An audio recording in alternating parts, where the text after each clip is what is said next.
Welcome to the Mint Report, our wrap-up of the day's business news. Here are the top stories. Auto sales inch ahead in July.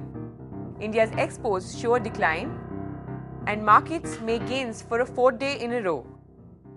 Auto sales have made gains in July, but only after car makers offered discounts. Manufacturers have especially cut the price tags of their petrol models by 10 to 20,000 rupees.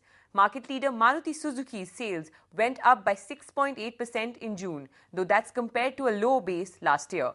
Hyundai sold 27,585 units, a gain of 7.6%. And Tata Motors sales went up 53% to 26,240. Among smaller players, Ford India saw a 17% decline to 6,236. Car makers are counting on the festival season, which begins around September, to deliver greater volumes. With car sales still relatively weak, overall manufacturing didn't fare much better either.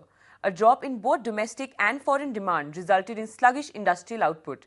The HSBC Market Purchasing Managers Index for July stood at just 52.9. The previous month, it was at 55. The figure for July is the lowest since November of last year. Meanwhile, new data shows a significant decline in India's trade with the rest of the world. Exports dropped 5.45% in June to $25.1 billion, and imports sank 13.46% to $35.4 billion. That resulted in a trade deficit of $10.3 billion for the month. Indian merchandise exporters have been struggling to cope with the low demand abroad. Weak exports in turn have caused the country's trade deficit to remain wide, adding to fiscal pressures. Indian markets have managed to eke out gains for a fourth day in a row.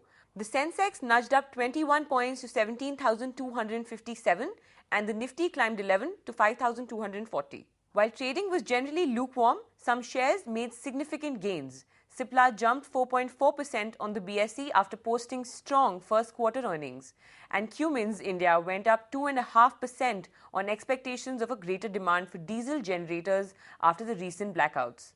One stock that lost badly on Wednesday was Coal India. Its shares plunged 2.73%, with investors concerned that fuel supply agreements would hurt its margins. And that's all we have for you. Thanks for watching.